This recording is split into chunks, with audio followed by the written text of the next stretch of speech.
জাহেলি যুগে বিশ্বনবীর কাছে যখন সর্বপ্রথম তাওহীদের দাওয়াত আসলো, ওই সময়ে একটা লোক মূর্তির পূজা করত, মূর্তিটারে খুব দেখভাল করত, যত্ন করত, আদর সোহাগ করত, আর রাত্রিবেলা এটার সামনে মিষ্টি দই হালুয়া চিরা রাইখা কেঁদে কেঁদে মনের জ্বালার কথা মূর্তির কাছে কইতো। সে ভাবতো এটাই আমার বড় খোদা। এভাবে সে আল্লাহকে বাদ দিয়ে মূর্তির ইবাদত করত। একদিন কোন এক কাজে মূর্তিটাকে রেখে সে ঘরের বাইরে গেল, এক পাশে গেল। কাজ শেষে এসে দেখে তার এই মূর্তির গায়ে পানি। সে ভাবলো it could be the water of রাহমা, এটা মনে হয় রহমতের পানি হবে, যেহেতু খোদার গায়ে পানি। তো রহমতের গায়ে পানি শুকিয়ে যাওয়ার আগে খেয়ে ফেলি, তাহলে সব রহমত ঢুকবে কই? পেটে। সে জিহ্বা দিয়ে চাটতে শুরু করছে, চেটে চেটে সব রহমত নিয়ে নিচ্ছে পেটে। জিহ্বা দিয়ে যখন চাটতে শুরু করছে, তখন সে পেল যে এটার স্বাদটা কেমন যেন কটা কটা লাগে, লবণাক্ত, একটু টক টক, হাজবুলার মতো লাগে। কিসের মতো? কিরে এরকম লাগে কেন? এটা যদি রহমতের পানি হয় এটা সুইট হবে, মিষ্টি হবে, এটা টক লাগে কেন, কটা লাগে কেন, ঘটনা কি? খুঁজতে খুঁজতে দেখে ঘরের পাশে দুইটা খ্যাকশিয়া, সালাবান, দুইটা খ্যাকশিয়া। দেখতো যে একটা খ্যাকশিয়াল এখনো পা উঁচু করে রাখছে, মাঝখান থেকে রহমতের পানি এখনো কিছু পড়ছে। এবার সে চিন্তা করলো, হায় হায়, এতক্ষণ ভাবছি রহমতের পানি, এখন দেখি কুত্তার মুত, এখন দেখি খ্যাকশিয়ালের পেশাব। সর্বনাশ, কি করলাম এতটা বছর, এত টাকা, এত পয়সা, এত আদর সোহাগ যত্ন এটারে দিলাম, কি দিল তার বিনিময়ে সে আমাকে? রাগের চোটে খোদারে ধরে দিছে আসার। খোদারে ধরে কি করছে? এক আসারে খোদার হাত পাও নাই। মোহাম্মদ, এতদিন ভাবছি এটা খোদা, এখন দেখি হুদা। হুদা হুদা এটার পিছনে ঘুরছি, এটার কোনো পাওয়ার নাই, সব পাওয়ার আছে একজনের। চিল্লায় বলো তিনি কে? আবার বিষ্ণু বললেন, মিজানের পাল্লা ভারী করতে চাও, ফাআম্মা মান সাকুলাত মাওয়াজিনুহু ফাহুয়া ফি আইশাতির রাদিয়া। মিজানের পাল্লা যারা ভারী করতে চাও তারা দুইটা জিকির করবা, সুবহানাল্লাহি ওয়া বিহামদিহি, সুবহানাল্লাহিল আযীম। এই দুইটা শব্দ প্রত্যেক ফরজ সালাতের পরে সালাম ফিরিয়ে আওয়াজ করে পড়বেন আল্লাহু আকবার। 3 বার পড়বেন আস্তাগফিরুল্লাহ, আস্তাগফিরুল্লাহ, আস্তাগফিরুল্লাহ, সুবহানাল্লাহ 33 বার, আলহামদুলিল্লাহ 33 বার, আল্লাহু আকবার 34 বার, অথবা শেষে 3টা 33 বার পড়ে মিলাবেন লা ইলাহা ইল্লাল্লাহু ওয়াহদাহু লা শারীকা লাহু লাহুল মুলকু ওয়া লাহুল হামদু ওয়া হুয়া আলা কুল্লি শাইইন কাদির। প্রত্যেক ফরজ সালাতের পরে আয়াতুল কুরসি পড়বেন। কি পড়বেন? মুখস্থ আছে না?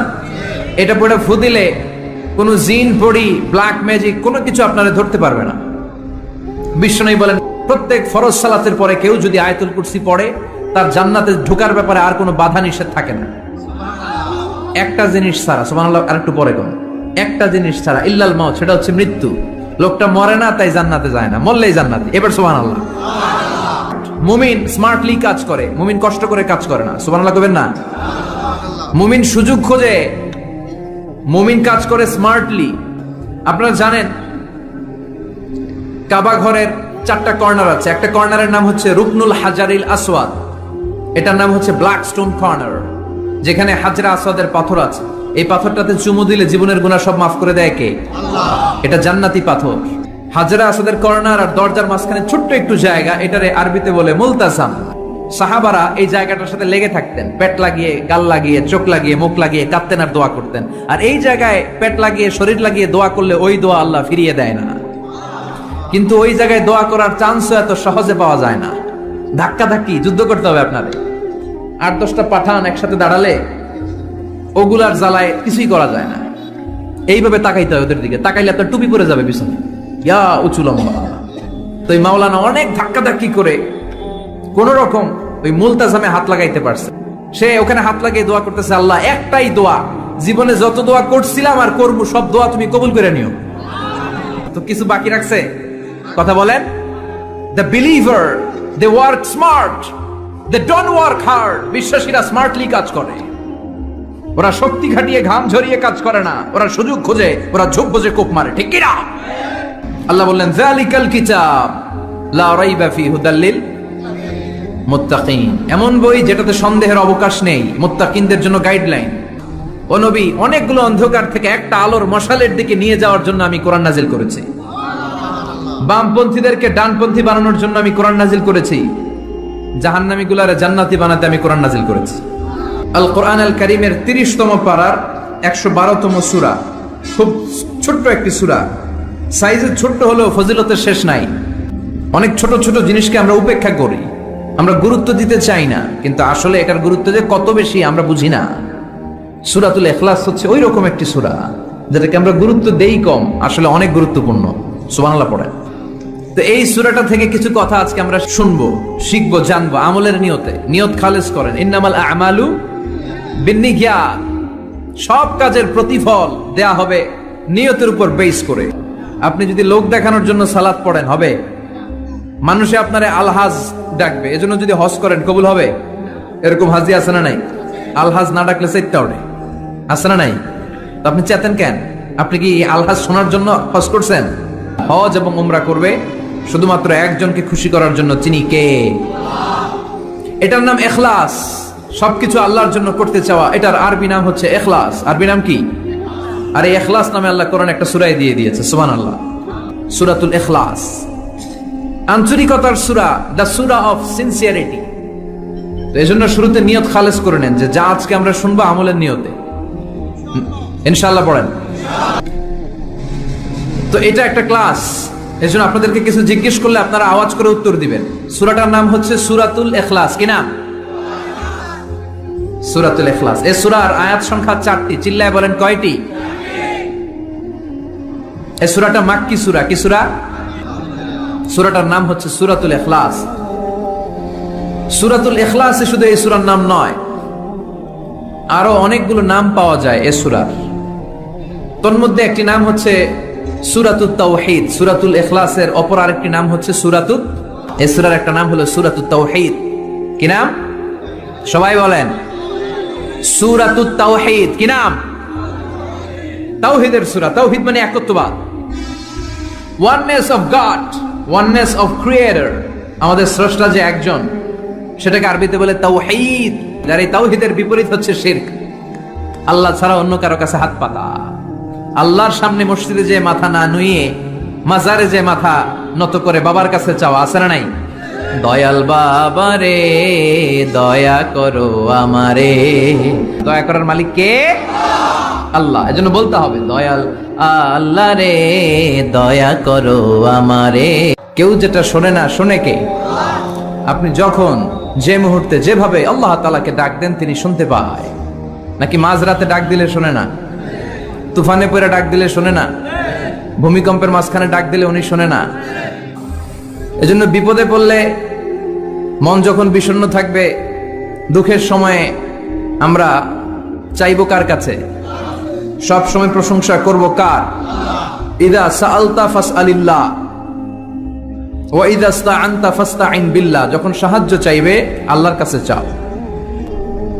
বিষ্ণু বলেছেন তোমার পায়ের জুতার ফিতাও যদি ছিঁড়ে যায়, মুচির দোকানে যাওয়ার আগে, জুতা ছিঁড়ে গেছে, মুচির দোকানে তো যেতেই হবে, কিন্তু মুচির দোকানেও যাওয়ার আগে চাইবা কার কাছে? আল্লাহর কাছে। এটা হচ্ছে মুমিনের বিশ্বাস, অগাধ বিশ্বাস থাকবে তার আল্লাহর উপর। যে কোনো পরিস্থিতিতে মুমিন এটা বিশ্বাস করে যে এই ক্রাইসিস থেকে একমাত্র আমাদেরকে উত্তরণ করতে পারেন একটা সত্তা। চিল্লায় বলেন তিনি কে?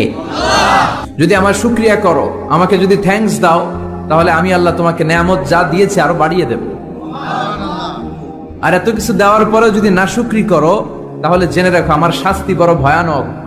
আমি আল্লাহ সব সময় ধরি না, ধরলে ছাড়ি না। পৃথিবীর কেউ দেখে না, দরজা বন্ধ করে, লাইট অফ করে, জানালার পর্দা নামিয়ে দিয়ে একা একা লুকিয়ে লুকিয়ে অশ্লীল ভিডিও আমি দেখছি, কেউ দেখে না। দেখে কে?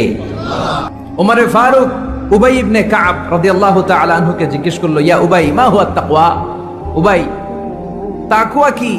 হে আমিরুল মুমিনিন, আপনি কি কাঁটাযুক্ত কোনো রাস্তা দিয়ে, এমন রাস্তা যে রাস্তার ডানে বায়ে সামনে পেছনে ক্যাকটাসের গুলমলতা, খালি কাঁটা, এটাই তাকওয়া? এমন ভাবে এই পৃথিবীতে আপনাকে চলতে হবে যাতে শয়তানের কোনো হাতছানি, কোনো পাপ, কোনো পঙ্কিলতা, কোন ধরনের অশ্লীল বিষয় আপনার গায়ে পৌঁছতে না পারে। ডান দিক থেকে বাম দিক থেকে তোমাকে শয়তান হাতছানি দিবে।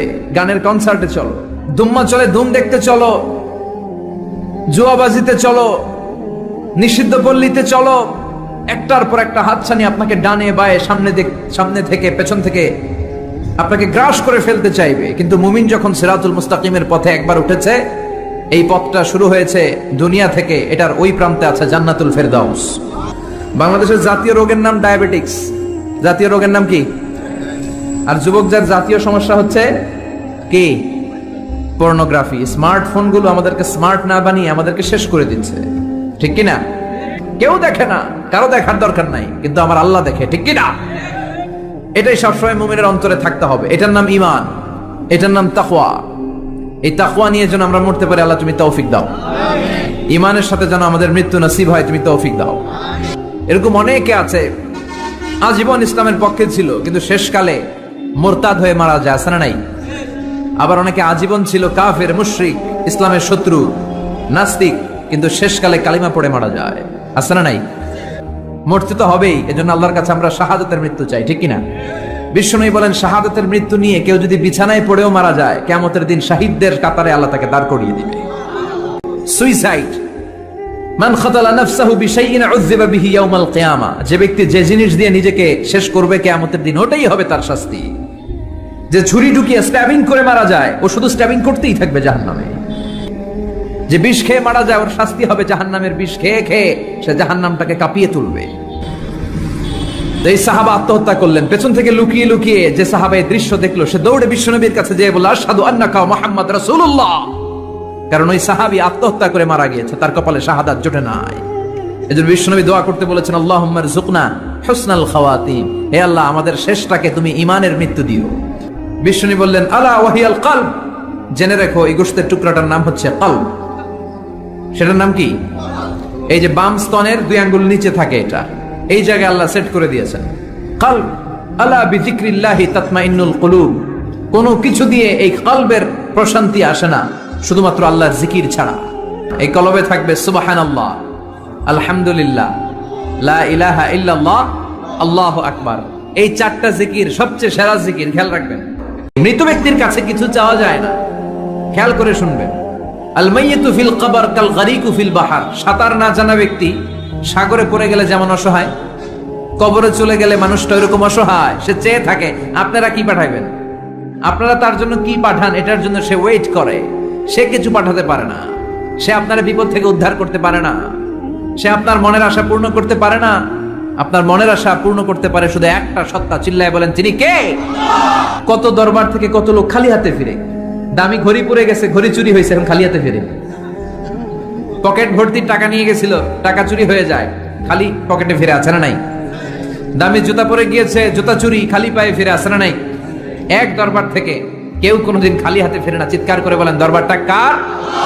আল্লাহ বলেন তিনি সব গুনাহ মাফ করে দিতে পারেন, সব গুনাহ তিনি ক্ষমা করে দেন, সব পাপ তিনি মার্জনা করে দেন, শুধুমাত্র শিরকের পাপ ছাড়া। কোন পাপ ছাড়া? মনে থাকবে, শিরক করছেন তো মরছেন, শিরক করেছেন তো মরেছেন। ইন্না শিরকা লা যুলমুন আযীম, এটা মহাপাপ, সব পাপের বড় পাপ, সব পাপের বাপ, এটার নাম শিরক। ওয়ালা তাকুনান্না মিনাল খাসিরিন, যদি শিরক করো তোমার সব আমল শেষ। আপনার রোজা, আপনার নামাজ, আপনার জিকির, আপনার হজ, সবগুলোর বরবাদ করে দিবে কে? এজন্য শিরকের সাথে আমাদের কোন ধরনের সম্পর্ক। বিশ্বনবী বললেন শিরক হচ্ছে আখফা মিন দাবিবিন নামাল, পিঁপড়ার গুটি গুটি পায়ের চেয়ে ভয়ঙ্কর। পিঁপড়া যেমনি গুটি গুটি পায়ে হেঁটে হেঁটে মিষ্টির দোকানে ঢুকে যায়, তেমনি শিরক করলে শির গুটি গুটি পায়ে আপনার দেহের ভেতরে ঢুকে আপনার ঈমানকে বরবাদ করে সারখার করে দিবে, শেষ হয়ে যাবে আপনার ঈমান। এজন্য শিরকের সাথে আমাদের কোনো সম্পর্ক আছে?